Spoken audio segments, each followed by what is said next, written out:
posed a question. I gotta get headphones, but we're live, so this is fun. Jarrett posted a tweet that we want to talk about. Yes, it's about Twitter to a degree, but we're going to deviate from that quickly. And we'll pose this to Jay, but Jarrett reacted to Elon announcing that he's going to be paying for verification, or he's going to be charging for verification. Mm-hmm. And Jarrett said paying for verification is a new vibe. Who doesn't? But who doesn't have student debt? So let's start with a question to Jarrett and then, or an explanation from Jarrett on what this means. And then we'll turn this into a question to Jay. So Jarrett, what did you mean by new vibe, and what do you mean by student debt? Yeah. What's the student debt connection? Oh, okay. So I missed most of that. I'm sure you're introing my tweet that I wrote. So I said, what was the tweet? God, I don't even know what I said. Sorry, everyone. I'm having difficulties. My paying first time for verification is a new vibe. I said paying for verification is a new vibe. Yet who doesn't have student debt? So my point here is that in many ways in society, we use education as social signaling and as verification. Oh, I went to this university, or you went to that university, or we're both part of this university conglomerate like the Ivy League. And that is the way that we in some ways pay for verification. When you come out of Harvard and you have Harvard on your resume, that's a different blue check than so-and-so community college. That's just the way the world works. Sure. And so, especially in the world of where we had, the celebrities who were paying to have their kids go to Stanford, and they were paying like $600,000 to have their kids go to like a $250,000 education undergrad, that was paying for verification. They had to keep up with the Joneses. All their other kids' friends were also going to these high elite educational institutions. And so in many ways in the United States and in other places, but especially in the United States with our debt system and the way we burden 18-year-olds with six-figure debt, essentially, when they don't really know what they want to do, that to me just seems interesting. So it's like we push back at this idea of Twitter maybe having a $20, if you want to keep your verification per month, you kind of like pay to play situation. Yet most of society is set up in pay to play. And for me, when Twitter does this, it's going to be the first time that a social media company is really going to say pay to play. And I think it's going to start to change the dynamic of how these things play out, because then maybe Instagram's like, oh yeah, we see Twitter getting all that revenue and people really didn't push back that much, because $240 for most people that are verified is a drop in the bucket, and they can probably write it off because they have an LLC to their brand or their company or what have you. Then what else can we do? Because I don't mind paying, if I'm verified, $20 a month if it means there's no more bots and there's other things that happen on the platform that just make my entire experience better. So that's kind of where I thought. I just thought it was ironic. Jay, the first thought that strikes me is, wait a minute, LinkedIn Premium already has put their toe in. I can't hear you, Grant. But we can hear you. We can hear you. Grant, I can't hear you. I can only hear Jay. So this is horrible. I'm so sorry. You can hear me. I can hear Grant. I'll translate between the two of you. Keep going. Yeah, can you put up placards? So real quick to Jay, LinkedIn. How is this different than LinkedIn when LinkedIn's already pulling revenue? It's a lot less. It doesn't cost as much as LinkedIn costs. How much is LinkedIn? It's the lowest tier is like $50. The lowest tier of LinkedIn is $50. Interesting. Or something like that, I think. Yeah, I think I remember paying that. And you can do direct mail, like you're paying to play, and it's not a blue check verification, so it's not a status symbol. Mm-hmm. But we as consumers aren't alienated to paying for some tiers in social media, right? Like you paid for a while for LinkedIn, but then you canceled, right? Yeah. I think actually, no, I haven't canceled it yet. I still have it. Okay. But who else does this? Where else can you pay to get additional features? Maybe Discord, maybe? Definitely Discord. Definitely Twitch. YouTube Premium. Now that's not that's not to project your voice. That's to get other content. Jarrett, are you back on board? Can you hear? No. Jarrett, can you hear Grant? No. I can't hear him. And I've checked both things and I can't use my. I'm sorry, guys. You're good. I don't know what to do. It's all right. So that all being the case, like there's always upgrades, right? And if there's upgrades like that in nearly every, I mean, Facebook and Instagram is the only one that's not paid except for ads, which gives you additional features. I mean, you're paying for ads. It's kind of an upgrade, kind of not an upgrade, but you're able to reach more people. So it's all based on reach. So is this? I mean, when you saw this upcharge, when you saw this upcharge, Yeah, what was your response? it made sense. Like I feel like Jarrett's back. Jarrett, can you hear Grant now? Cool. Great, welcome back. Thanks. It made sense. Like in my initial thought behind Elon buying Twitter in the first place is that it's immediately going to be folded into the Elon suite of companies, and somehow it's going to become revenue generating, and he's going to use the cash from that to either fuel some mission to Mars or fund Tesla. Like it's going to be used in exactly the same way that everything else had been used. Yeah. Yeah. So it just made sense. Like, yeah. And it's not that expensive, right? I think, what was it? Is it $20 per month? He's saying 20, but and Jarrett, I don't know if you saw this, and I'd love for you to speak to this for some of the stuff we've talked about, especially with your development experience. And that is, he said price will change per country or IP address for purchasing power parity. Did you see that? I didn't see that, but that's a really brilliant thing. And it's something that you and I have discussed off camera, that if you're going to create a product or whatever and sell it, and if it's a digital product, it should totally be tied to your IP, because $20 for someone in the United States is different than $20 for somebody in a country where the average person is making $1 to $2 a day, because that could translate to the United States to a couple $100s or thousands of dollars, right? So I think it needs to be weighted. And that's an interesting thing. I did not read that, but I love the way he's done that. And Jay, I think you're spot on. I think it's just kind of folds into Elon's overall thinking about the world. But would you guys, and I'm so sorry if I missed this, I'm having some serious technical issues. Would you guys pay the $20 if you're verified on Twitter? Like that, Jay? Instantly. Yeah, I'd pay $20 for that show. I mean, wait. Well, let me qualify.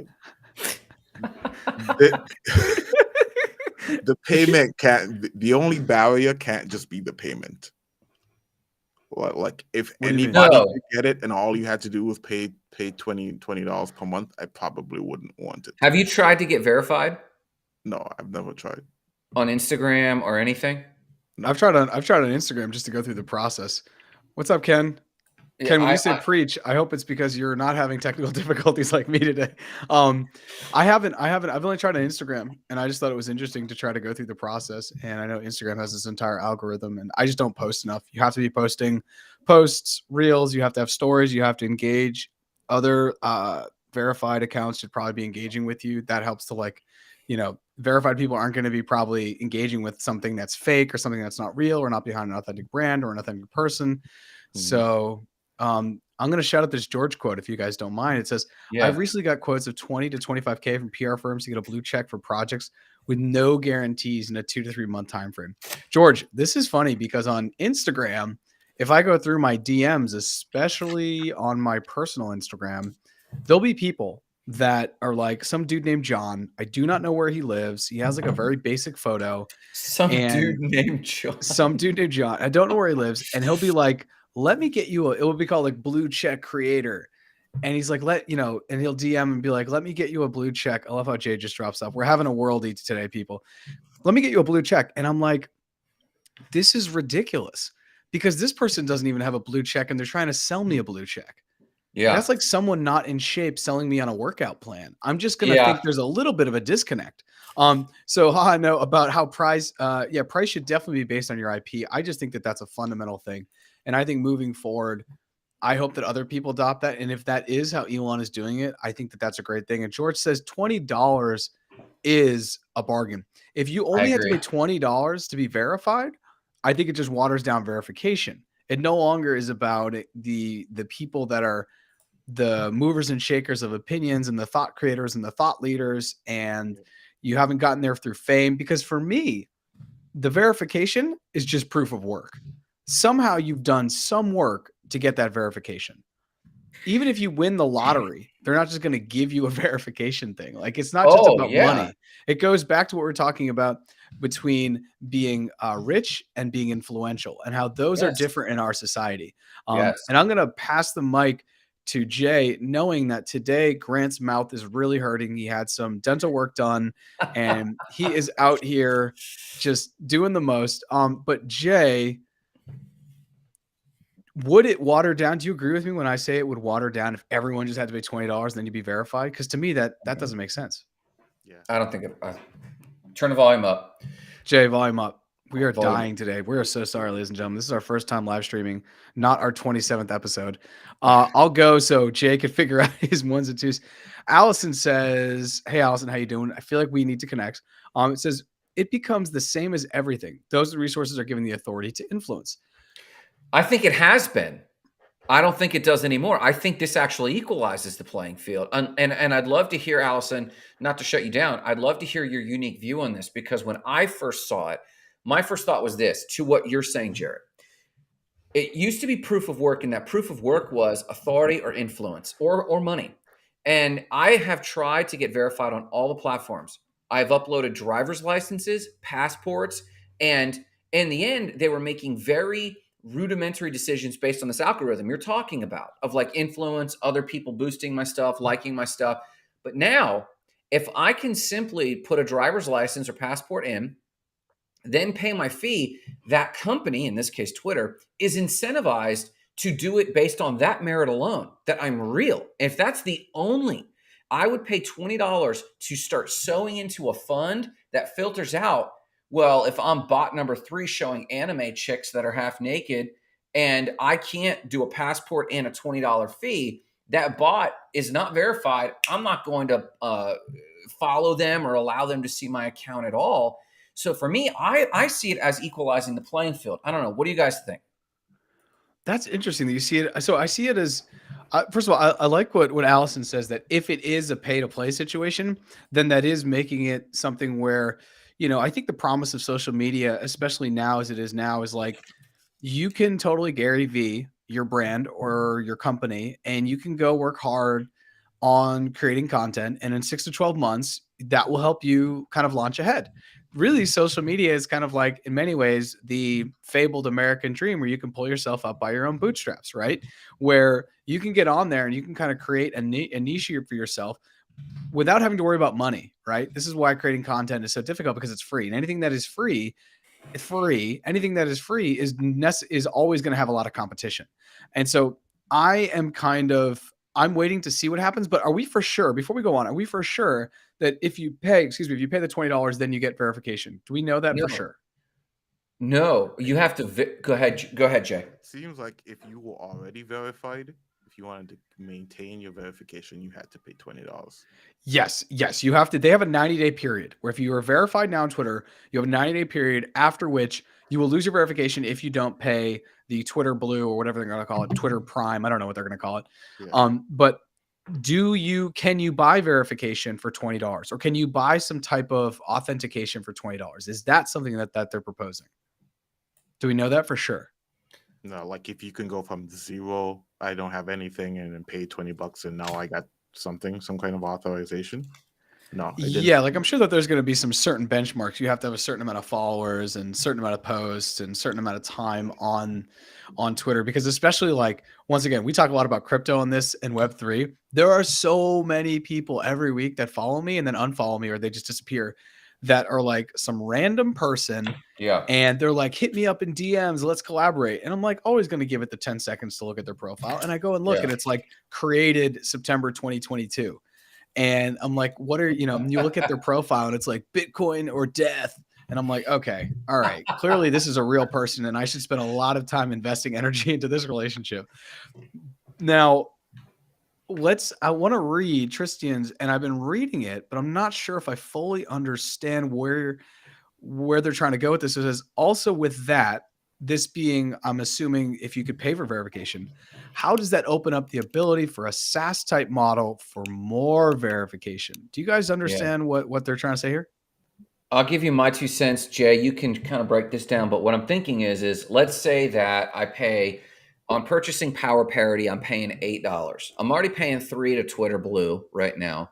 Bumping to 8's no problem. And let's say all I have to do for that is show them a passport with my home face plus $8. Great, that's level one. But what I think Tristan is getting at is and Tristan, feel free to unpack this a little bit more so that we're not chasing the wrong rabbit here. But what I think he's saying is that then you can say, well, then verified that you're being interacted with other celebrities, or maybe verification of no, you're verified to have. If this were LinkedIn, you're verified to have a certain CEO role, or you're verified income verification. If you were on a dating app, like one of these what's that wealthy dating app? Obviously, I'm not on it. Yeah, there's the one in the Bay my friend was What it's telling me called. about. She's on Yeah. it, and it's like you have to only be invited on, and Yeah. you get on there, and there's just Yeah. NBA players. Yeah, like Yeah, it's like yeah. So like I think this is what Tristan's getting at is there's like increased degrees. Tristan says yes, that's exactly it. But here's the deal. This is where I think Allison's getting with the pay to play much better, Jay. This is the thing I think Allison's getting at is if you see it does open a slippery slope, I guess is all she's saying. But for me, we've got to do something about the bots, honestly. Go ahead, Jarrett. My whole thing with the bots is everyone uses some cryptocurrency, or you could even have Twitter coin. I don't care what it is. It could even be a stable coin that you can fractionalize the pennies of the stable coin down even more. So instead of having 100 units, you would actually have 1,000 units. That way you have 1/10 of a penny. And anytime you tweet, it's 1/10 of a penny. That's it. That seems to be fairly reasonable for almost Interesting. anyone around the world. And that way, the second you monetize the creation of content or you commodify it, it will cut out the bots instantaneously. So that means in $1, I don't have 100 tweets. I actually have 1,000 tweets or responses. Anytime I engage, it's going to take 1/10 of a penny off my account. And I basically take my fiat wherever I am and I buy Twitter coin. And Twitter coin, instead of Satoshis, they could be, you could call them Musks. I don't know what you want to call them, but there'd be 1,000 to every dollar. And anytime I engage, if I like, if I retweet, if I do anything, it just takes it off my account. But it's such a small amount that anyone could still get into it. But it's such a large amount that no one's going to have their bots out there working overtime because it's going to be too expensive. And people like, please jump in the comments. Jump in the comments when someone has DM'd you through a bot or liked something through a bot or told you to watch this YouTube video for some coin. I get shilled a lot all the time, especially on Twitter more than anything, where you've been like, you know what? Yeah, I'm going to go through. I'm so excited to take my $600 today and go buy the Purple Bunny NFT because it's going to have utility and I'm going to have access to a mansion in Prague. Like, please tell me when that works. So it doesn't. So hopefully, if you just had even the smallest amount of financial friction for bots, it may take them out. That's what I'd like to see. I guess so. This is a financial friction. You just don't like the fact that it's tied to something we perceive to be a status symbol. What do you wait? I think we're saying two different things here. What do you mean? So Marissa, when and all of you know from the previous episode that Marissa and I talk about this stuff quite a bit, so we're not going to drag this conversation into that. But her pushback was, she thought that the blue check meant you were famous. That's it. And I said, no. I said it does turn out that because people don't pay, they had to figure out a way to give people a blue check. And what's the easiest way to verify that this is Jennifer Lopez or Doja Cat? If they say, I want to get verified, they're like, well, you were on stage and there's 50 million people following your account. That's an easy guess that you deserve a blue check. So it was society is already power dynamics in pay to play. And that power dynamic's already happening. So when we have a social media platform, we're not going to fix the human condition with the social media app. We're only going to amplify it. And so for me, it was an equalizer because I could be a plebe, upload my passport, pay for my purchasing power, $20 and get verified. But Allison makes this great point. It's still purchasing power, and purchasing power, purchasing being money, power being power, it's now still weighted towards the wealthy, especially if there's tiers the way Justin's talking about. So it's good food for thought. But to me, given where we're at versus paying $20 to get verified, there's a window, actually. I told Marissa this. Just like there was a window when Twitter Blue came out and started allowing NFTs, the hex, there was a small window where that did give me a perceived societal boost. Why not go pay the $3, get my NFT loaded, and benefit from that? And benefit from that for that window. And at this point, it's kind of equalized. Now you could just be a crypto boy or crypto girl, and you're just a hex, and it doesn't mean that much anymore. But yes, Allison, $20. You're correct. I said 8. Again, I apologize. Grant, you gotta always correct for inflation. Come on. But I think this is the same thing's going to happen with this $20. I think if I could just benefit from the blue check while we still view it as a status symbol, why not do this for the next 3 to 6 months? And then once it equalizes, I'll back out of it, if you will.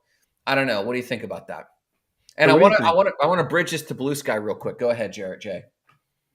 Why don't we if we're adding in the crypto element, like you were saying, Jarrett? Yes. I was thinking about that. Why don't we go full crypto and have it be like a daily limit of tokens? You have to buy the token on the open market, and so prices fluctuate daily based on whether there's a bunch of stuff to be said or not. How do you think that would affect Twitter if not only you had to pay, but then you had to pay whatever the floating price is? I think you're still in the purchasing power problems that Allison's. I think you're into more power wealth dynamics now with that than creating equanimity across a flat world. Jarrett, what do you think? I think we need to figure out what we're trying to solve for. Well, each of us are solving for something different, I think. Yeah, I exactly. Like one's trying to get pizza, one's trying to get Chinese, one's trying to get sushi, and we're all coming up with cool ways to say it. Yeah. I think, I guess because like the way it is now, you could argue that we're already there, as you're saying, Grant, because you could just be like a professional athlete and they put in the proof of work, and then now they're wealthy because of the work they've done. And then they're taking pictures with somebody else who's verified, so then they get verified. I don't know. I guess I don't really know what we're solving for. Are we bemoaning the fact that there's inequality on the internet when we know that there's inequality in the streets? Yeah. It just seems weird to me. Like, I don't really know what we're trying to solve for. Like, if people paying allows them to be verified, it still doesn't change the fact that if someone's saying something really valid on Twitter, I don't actually really care that they have a blue check. I'm just going to continue to follow them or listen to them. And that's really how like verification kind of came about. It was the loudest and most interesting voices in the room, maybe not even the loudest. Those are the ones that were able to rise up and get verification. There's a bunch of anonymous accounts on Twitter that they're hilarious. And they're just like troll accounts. Yes. And like, they're not verified because they're a real person. They're verified because they add something to the conversation and the culture. And I think that sometimes maybe we're getting a little bit too excited and angered about the inequality in the world, as opposed to thinking about like, that's going to always exist. Like I'm sorry. We're not just going to live in a society where everyone has the same thing. That's just probably not how it's going to shake out, no matter what we try to do to tip the scales. And so I don't know. I guess like $20, just because somebody has verification, now knowing that they just have to pay for it, it doesn't change my perception of their comments. If they're saying stuff that doesn't resonate with me or doesn't challenge me to grow or doesn't add value to my life, I don't care that they have a blue check or not. I guess that's how I kind of feel. Well, and and Ken, I do want Ken. Yeah, Ken, please.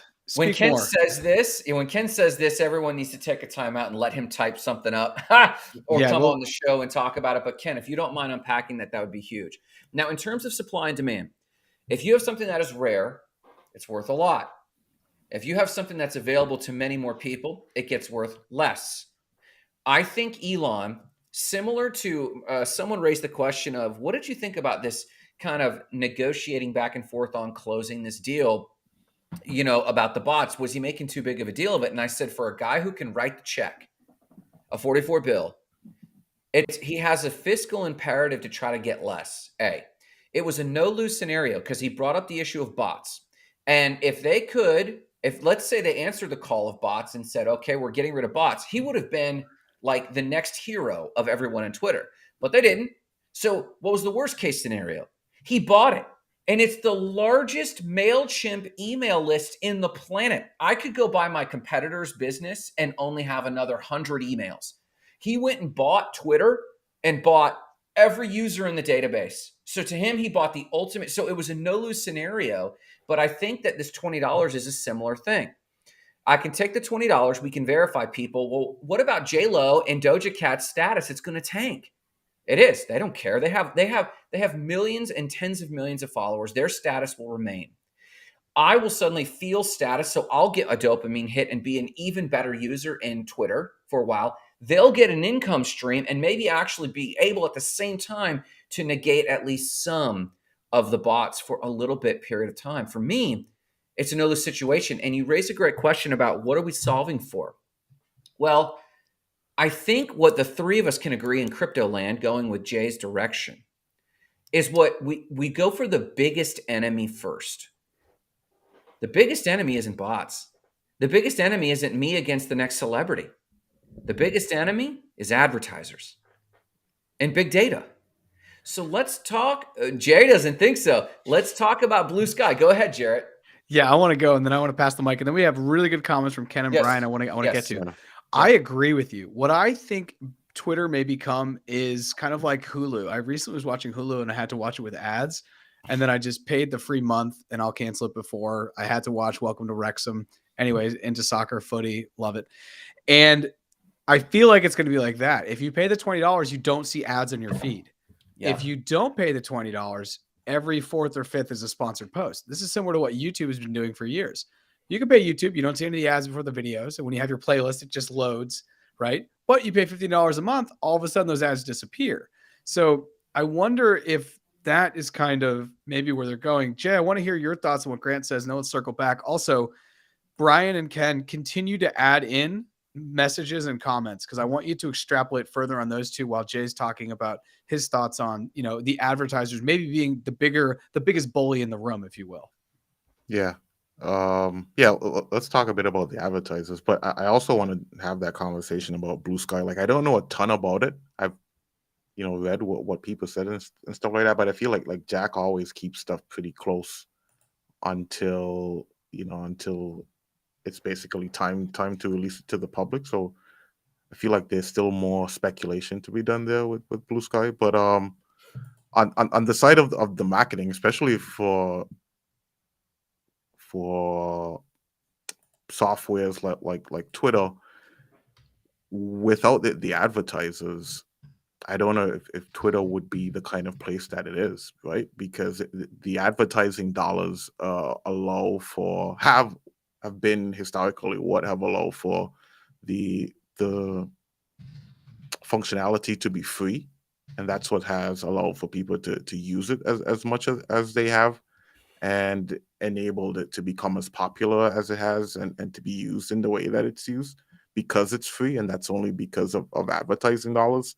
So it's like saying that the advertising dollars are the enemy is almost like shooting yourself in the foot. It's like saying food is the enemy. No, it's not the enemy, Jay. It's what keeps Twitter going, as you're saying. It's what allows Twitter to continue to grow and add different things and add different functions for the user. But for the user in the feed of attention, it is the one thing that's pulling away, that's creating space. That's, I think, what Grant was trying to say. As a user, as a creator, when you're thinking about your content, some of the ads are becoming ridiculous and they're taking up more and more space. That's at least the way I understood what Grant was saying. If I may, when my personal opinion, I'll say that my personal opinion is ads aren't that bad and advertisers aren't that bad, but I know the argument very well, especially since a lot of the social media documentaries came out and we realized algorithms are made to hook you. Algorithms are made for their main client. Their main client is an advertiser to hook that eyeball. Now, the social media platform has an imperative because it is the food of the beast. And that makes sense. The food of the beast, feed that food. User data is important. User interaction and engagement numbers have to be high. We have to create as much stickiness as possible. And the domino effect, and I think Ken might agree with me on this, the domino effect, morals, views, physical, because a bot like theirs, let's bring this up on the screen.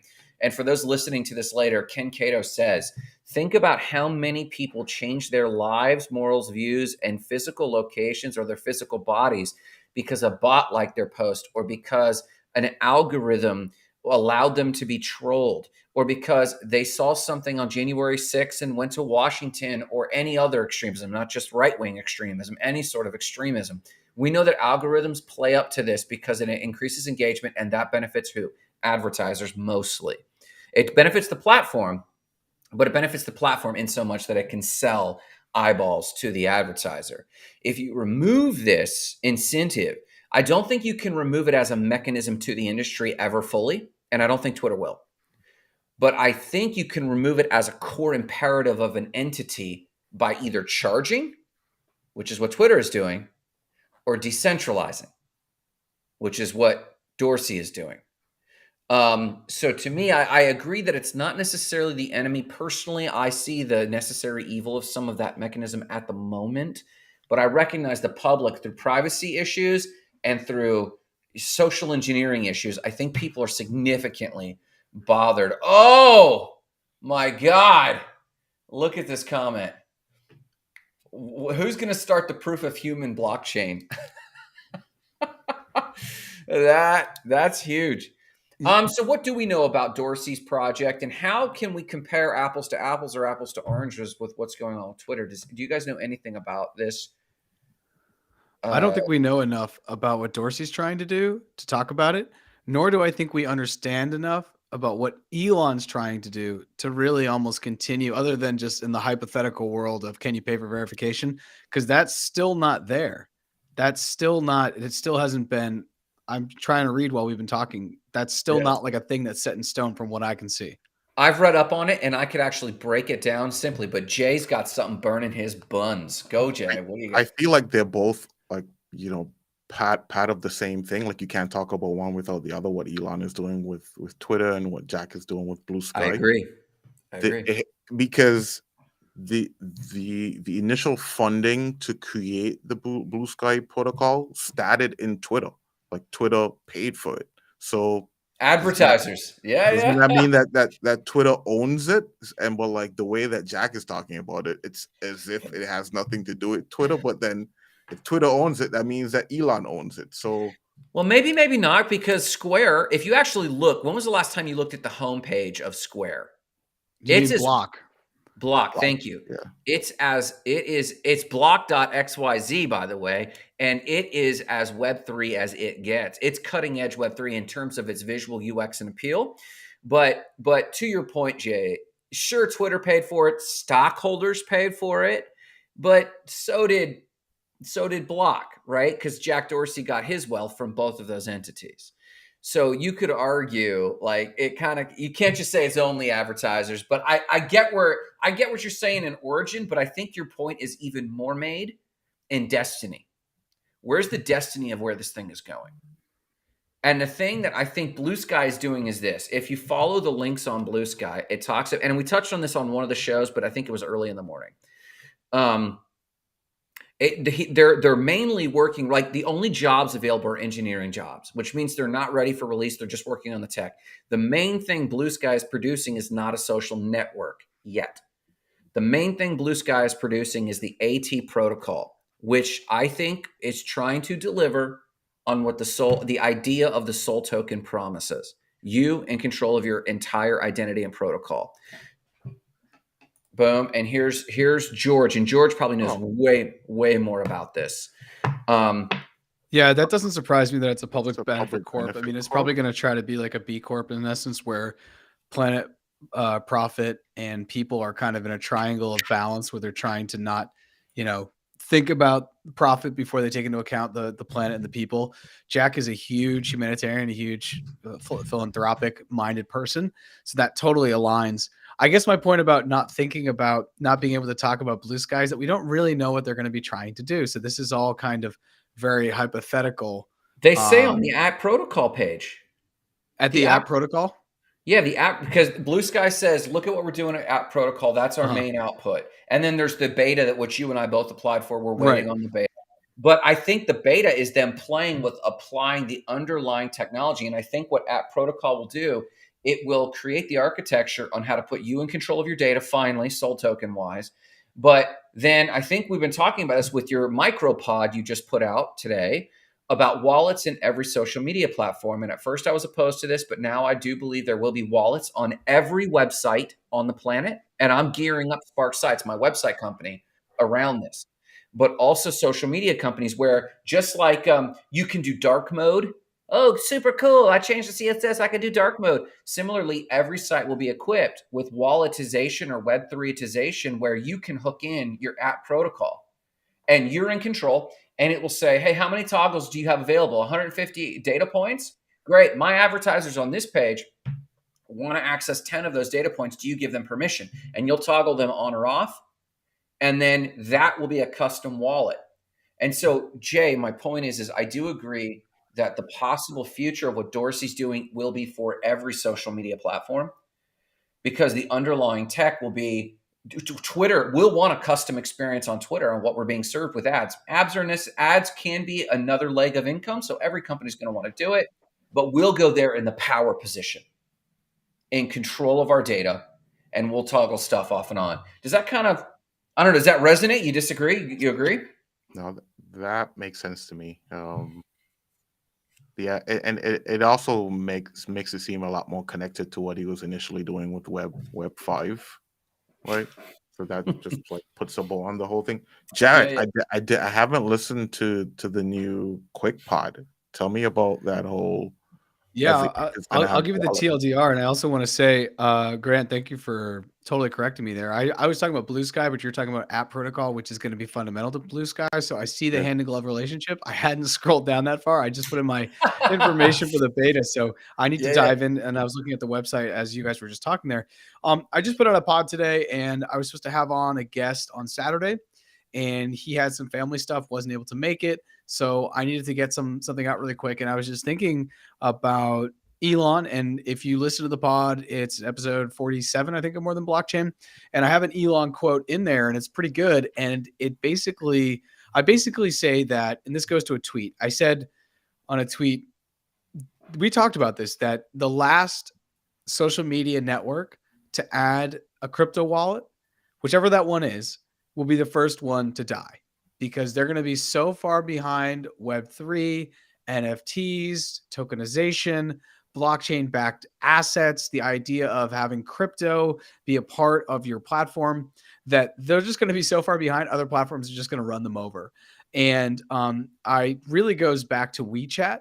WeChat is what people are using in China, and it's kind of been at the backbone. And basically, Zuckerberg has been trying to do something along WeChat or having an app for everything for years. And, he had failed Libra and failed Diem, which actually now, as Grant and I think we were talking about, leads into a protocol or a blockchain now that's being used to some of the developers who left, I think Libra, it was the failed Libra project.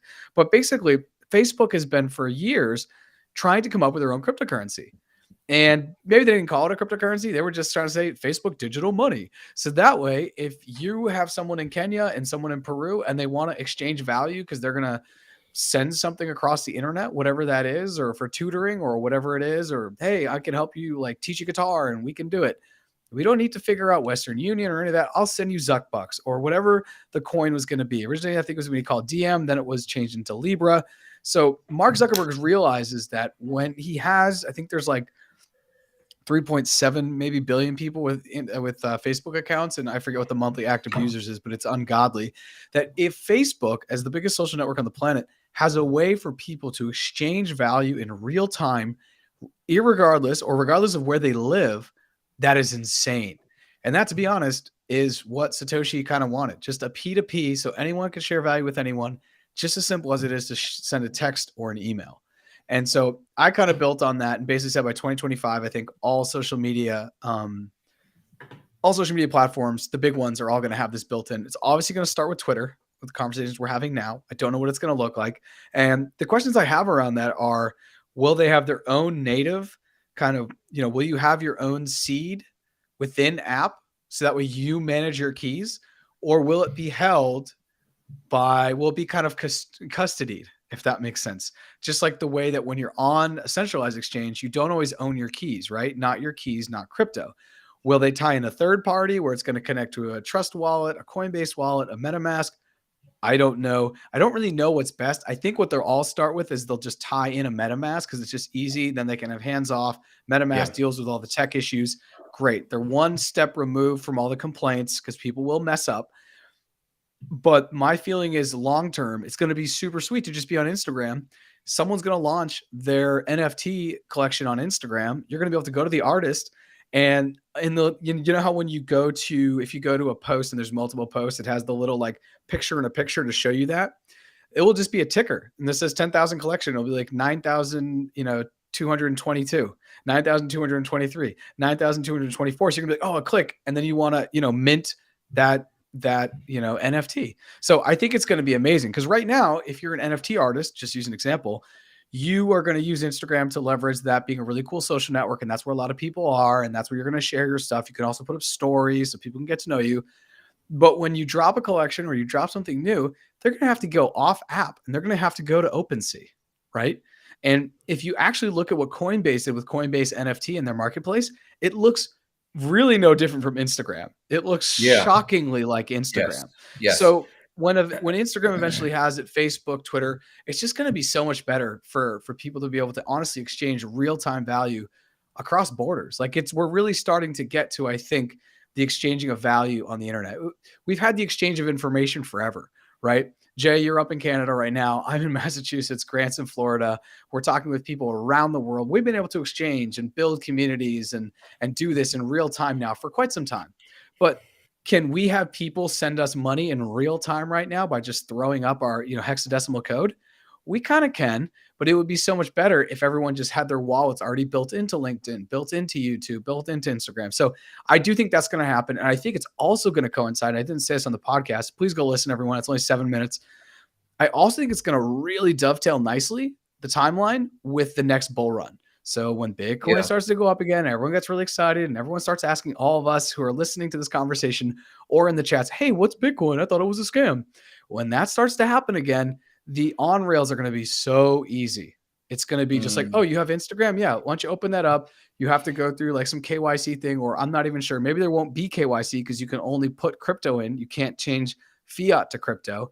But anyways, I could talk about this forever. Yeah. I do think social media and crypto are going to be hand in glove definitely before the next bull run, which is before 2025.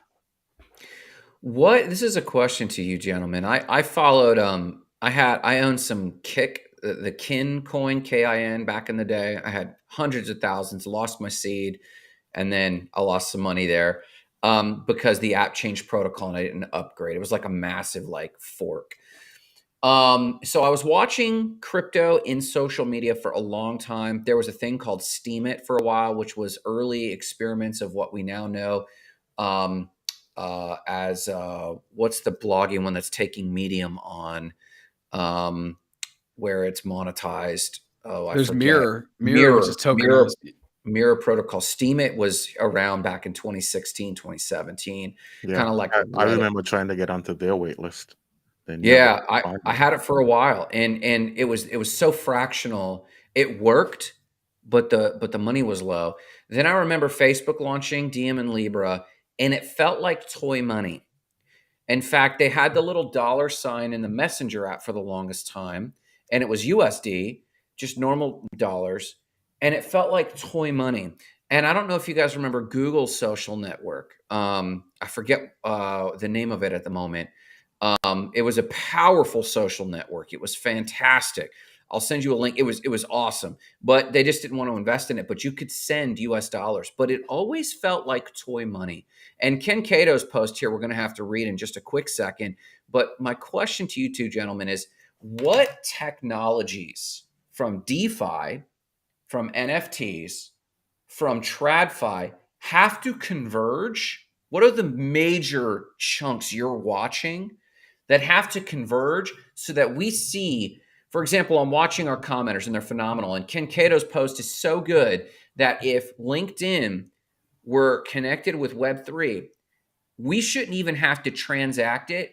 It should be based on time watched, like proof of watch, proof of view. Fractional money should just come to us, and they don't even have to approve the transaction, right?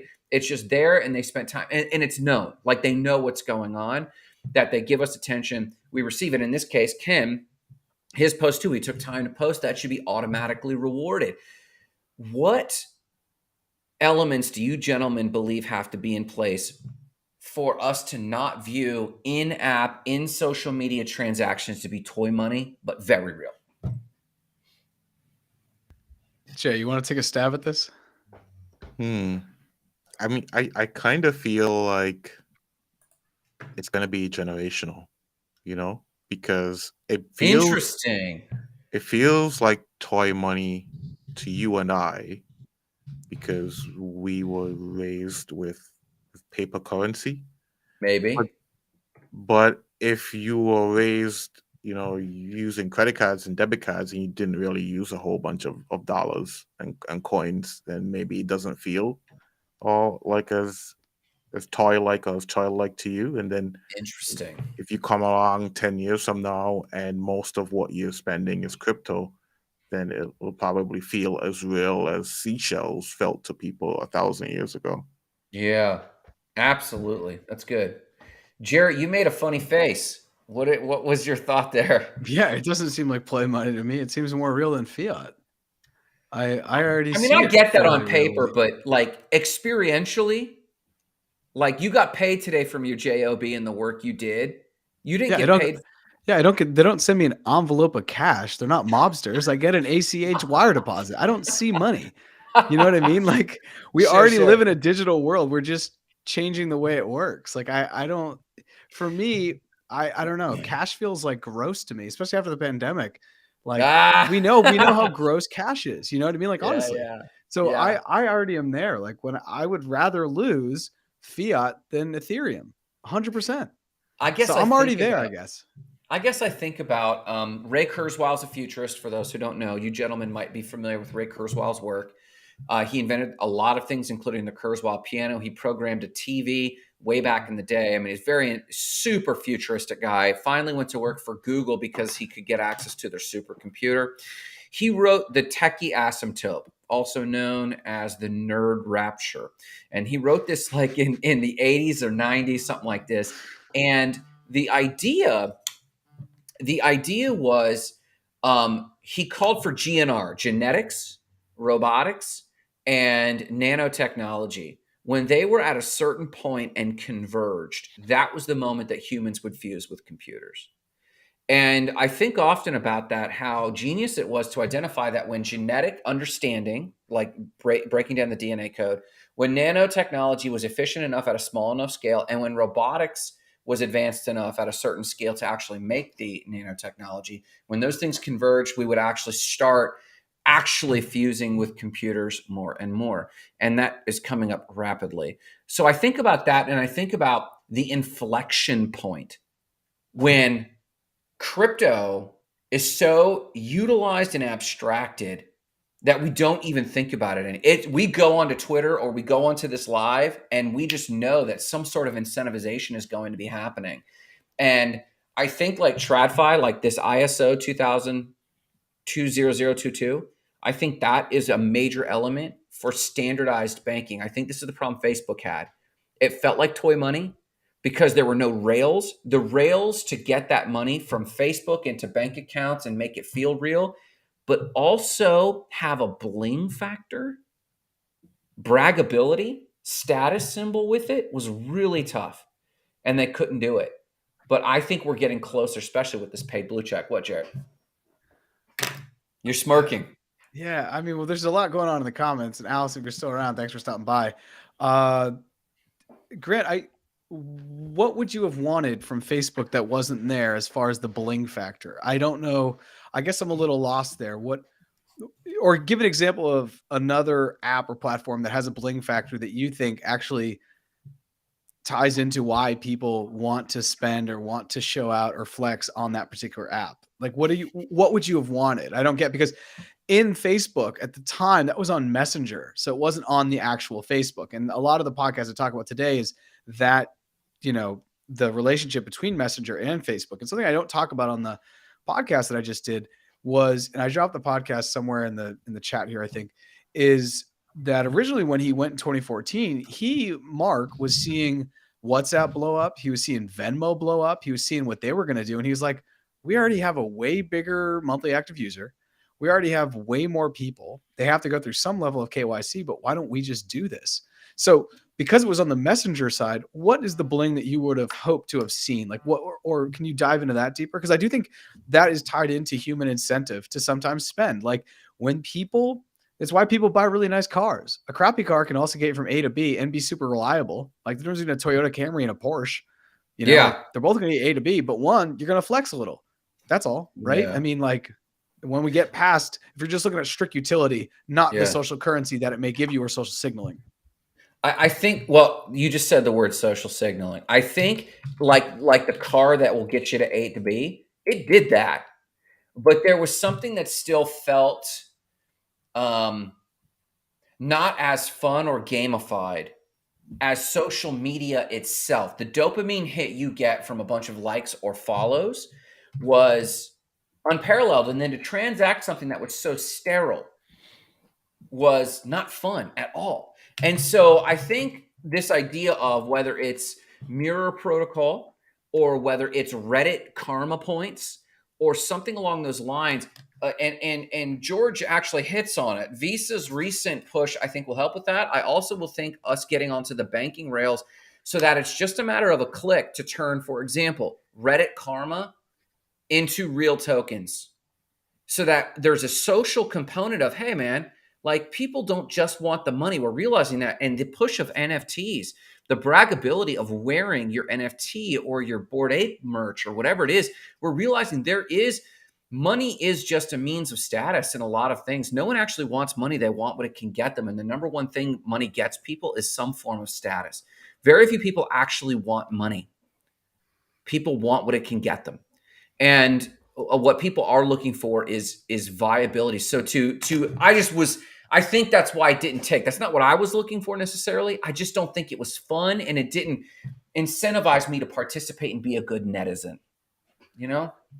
Jay, I want to throw to you what Ken Cato has written here. Should I read it out and then let Jay kind of, because it builds exactly on what you're talking about, Grant. Please do. Where there wasn't any kind of like high fives that made me feel a certain way, which influenced the way my behavior was going to be one way or another. So I'm going to read Ken Cato, and then Jay, I'm going to throw you the mic.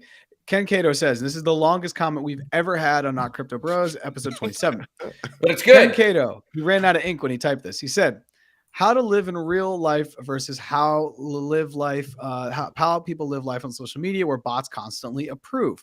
How many people switch to the left or to the right based on what truth is presented by what sources provided by who? How many people joined OnlyFans because of body positivity? How many children/teens went through physical transformations because of bots cheering them on? Accepting the laws of cause and effect is ignored if you have bots constantly rooting for you in the moment, irrelevant of the long-term positive or negative effects based on your decision in the now. Wow.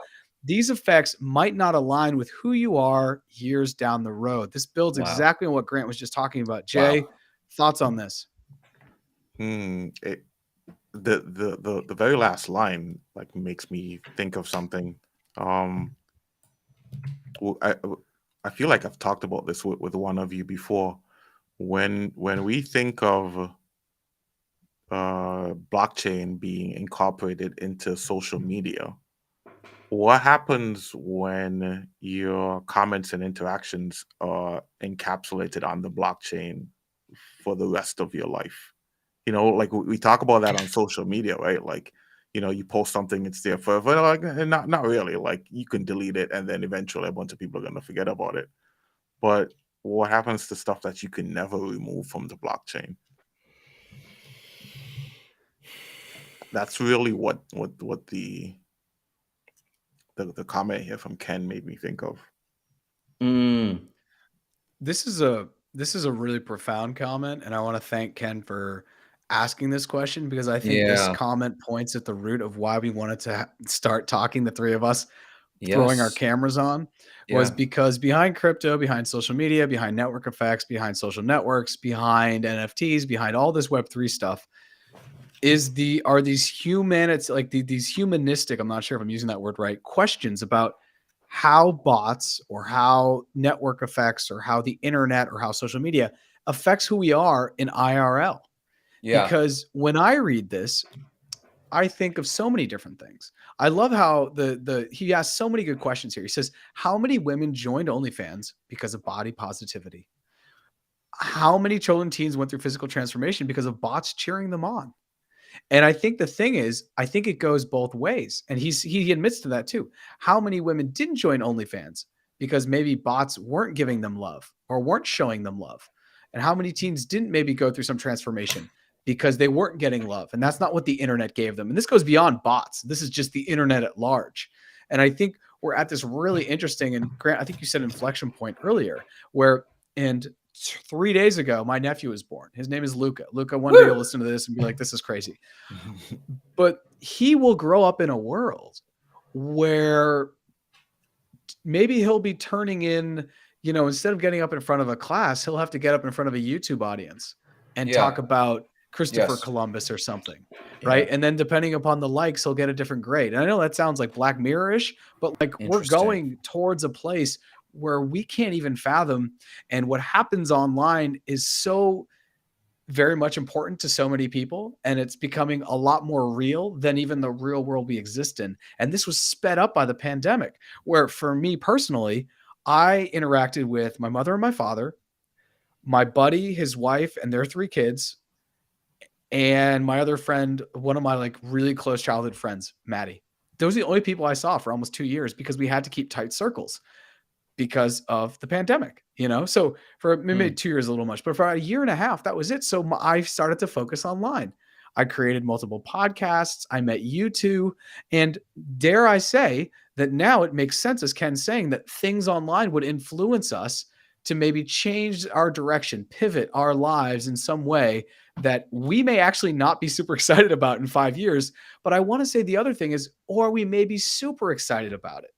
So I think Super that there's excited. I think that there's good and bad, but I will say I do think social media is a place where if you don't have a purpose or a destination already in mind, you're going to get pulled in a bunch of different ways because there's a Yeah. lot of shiny objects out there.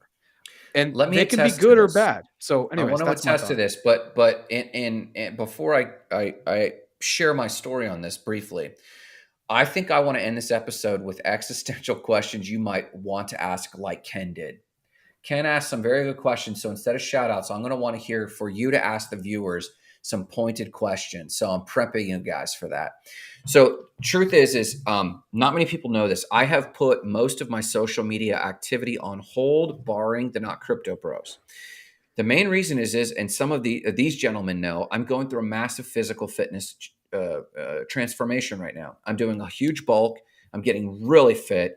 And I'm actually at 42. I'm in some of the best fitness of my life. And I'm actually going to be documenting this journey soon. I'm got 4 weeks left on my bulk and then a 6-week cut. Then I'm going to do a photo shoot and some posting about it. But fitness will then become part of my pillar. Why am I doing this? Well, in Ken's post here, because bots told me to. Literally. By that, I mean this. We have evolved as a species to have a massive rapid feedback loop.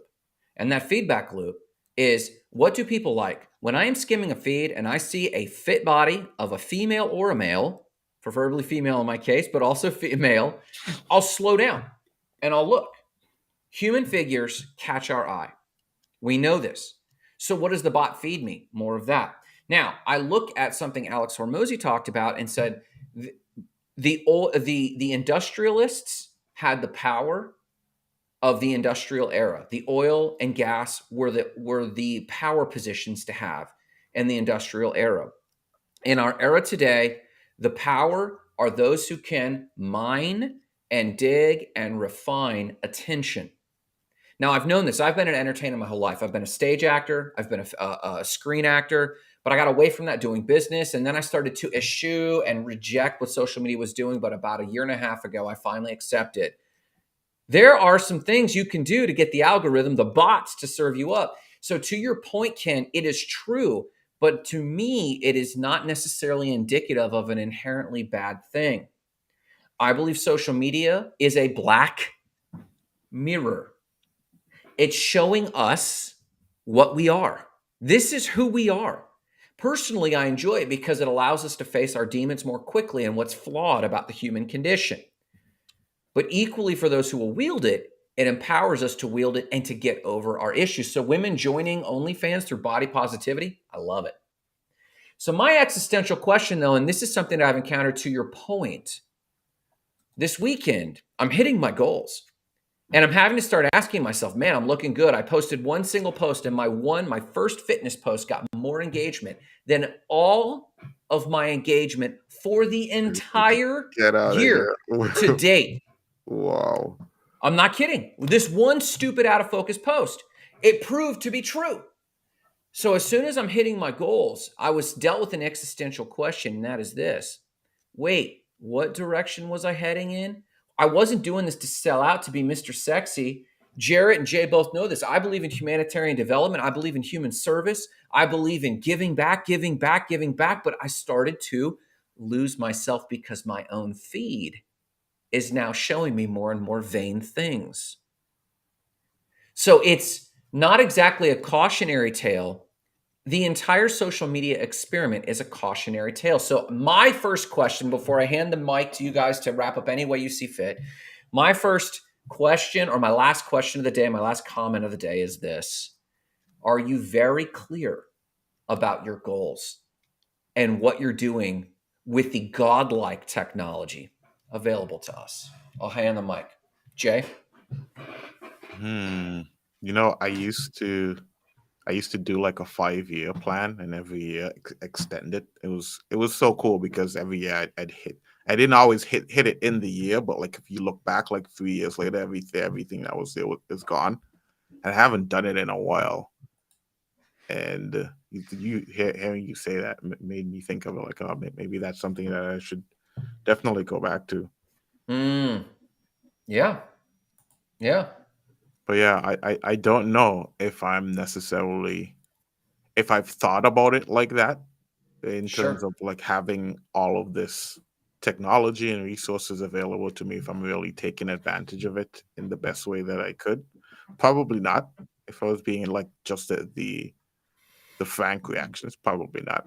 You know, and maybe actually this is a good opportunity for me to actually go and sit back and think about just even like how I use the time that I have. Right, probably spend a whole lot more time watching random silly YouTube videos than I should be. Any shout outs before we hand the mic to Jarrett to wrap up with some of his closing thoughts? Oh, shout out to Brian. I haven't seen or heard from Brian Norton in a long time. Shout out to Brian. And great comments today, Brian. Yeah. And I will hang the mic to Jarrett. One last shout out. I wanted to give a shout out to my outsource team in Gujarat, India. The suspension bridge fell, killing, we think, about 150 people. I checked in with my outsource team. Everyone there seems to be fine, but it was a pretty tragic situation in Gujarat, India. So my shout out is my heart's with them today. Jarrett, passing thoughts, questions, conclusions, anything at all whatsoever. Yeah, I think I just think about Steve Jobs when he got up and he gave that graduation speech where he's like, you can't connect the dots moving forward. And so wherever you find yourself in life, I don't care if you're an 18-year-old out of high school, if you're 7, I mean, maybe not a 7-year-old, there's not too much introspection you can do, but when you connect the dots moving backwards, it always kind of makes sense. My life trajectory was towards international development. And then I had about a 3 or 4 year hiatus where that didn't happen. And I did some entrepreneurial stuff and I tried to do other things and learned a bunch of life lessons, but now I'm back on that track. So I think it kind of makes sense. And I'm back on that track doing mixing philanthropy with crypto and with blockchain, which is super beautiful. So I think it does kind of make sense. I do have a goal and I do have a trajectory. So for me, like getting, love from bots or whatever, it may not shift that, but I can see where if I started talking about I don't know, NFTs, and everyone loved it. And all of a sudden I had 100 subs on YouTube. Well, maybe I'm an NFT guy now, because that's, I think there's a difference between, letting the market tell you what to do. And as long as that aligns with where you want to go, or if it feels right, who cares? Because you're going to look back and it's going to be a cool journey. So, but I want to give a shout out to Ken Cato. It's good to see you there. I love this question. I do think the questions are going to grow once again. I have a really young nephew now. He's 3 days old. He's a little peanut. He's like 8 pounds. He's just so tiny. But he's going to grow up in a world that's completely different, where Yes. his online presence will probably be worth so much more than his IRL presence. And even now, I talk to so many more people on LinkedIn and Twitter all the time about crypto. Yeah. Everything under the sun. People reach out to me and say, hey, I wanted to know what your thoughts are on this. Hey, for some investment advice. We obviously have the conversation where you can't hold me accountable if you lose all your money. And then I walk down to my grocery store and I can walk around and it's like, great. No one knows me. I'd much rather be famous on the internet. I think it'd be way cooler than to then not be able to walk around in public, So I don't know. We're in a really weird place, but I do think we're at an inflection point with humanity. We're right before we're about to get into this AR, VR, and MR world, because that will happen in the next 5 to 10 years. And then after that, we're going to look back, and it's going to be the same way the three of us look back at AIM chat rooms. Yeah. We'll be like, yeah, we used to have a show with just a live feed. We weren't in the metaverse. People are going to think that's super crazy in 30 years. So anyways, shout out to everyone in the comments, Allison as well. Great to see you guys. And we will be back on Saturday at 6:30 a.m. Eastern time. Go ahead and follow us at YouTube, Twitter, and LinkedIn at Not Crypto Bros. And like and subscribe to us on all of those. Follow us and check out notcryptobros.xyz for some more information. And we'll see you next time. Thanks, everyone. Have a phenomenal day. Peace.